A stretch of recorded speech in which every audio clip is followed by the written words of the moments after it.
yeah, yesterday I went out in the morning, caught no mackerel at all because there hasn't been any for ages, and in a strop I took all my mackerelling gear off and said that's it, I'm gonna sort my pots out, turn a few over that I've got out there and maybe stick a couple more out, and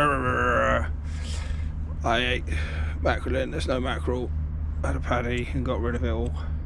What happens this morning, I goes out, turns over a couple of pots, as you'll see in a bit of footage, just sort a few of them out and bits and pieces, get back in middle of the day, and a couple of the guys that did go mackerelling caught box loads of the stuff, so they've made good money and mackerel. And if I hadn't have had a paddy yesterday and took it all off, I might have had a bit of it myself. So I'm putting all new hooks on. If the mackerel are going to turn up, I want my fair share.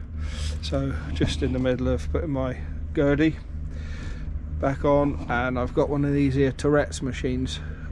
You might see why they're known as Tourette's machines at some point. They have a habit of causing people to come out with all sorts of language they wouldn't otherwise use, but they're good when they work. Jigging machine is that thing that goes on up the front. So yeah, just setting it all back up. I'm going to go and give it a shot later, because it's that time of year really. Mackerel should be coming in around here. It's just one of the tough things on boats this size, you know, it's a little boat really, a little 18 footer. Knowing what to specialise in, because you can't keep chopping and changing.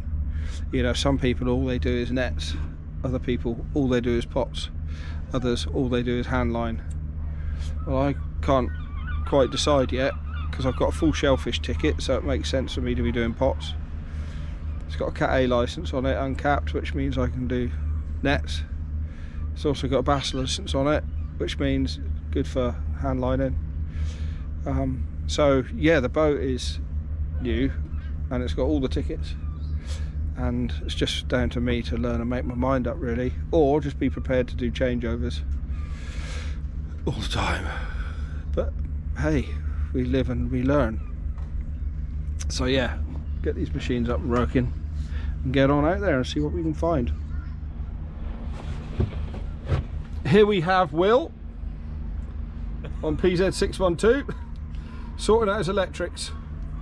You might recognise this boat from the channel The Cornish Fisherman. Check it out, it's good. Yeah, there's the slightest chance I might be out there first this evening because he's fixing.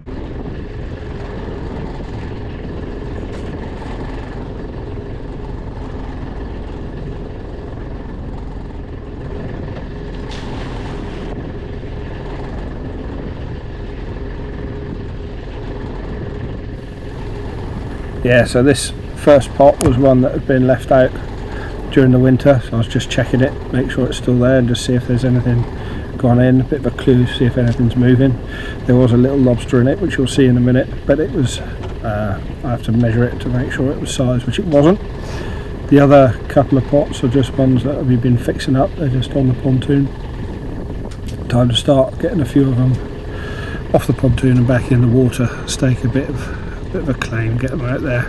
It's always a bit of a job to know how soon to go though, because if you go too early and get caught in a storm, you can get your gear smashed up before you've even started. So March is normally a good time, but people start slipping them out. A bit of a race to stake a claim really, because it gets really busy with pots. You'll see as the dates go on and as episodes come and go, as we head nearer the summer, you'll see that there'll be buffs everywhere out here. It's quite a well-known spot. Gives a lot of the yachties a right old headache, especially at night time. Anyway, here I am just fixing a couple of these pots up, just getting them out, see if we can get anything moving.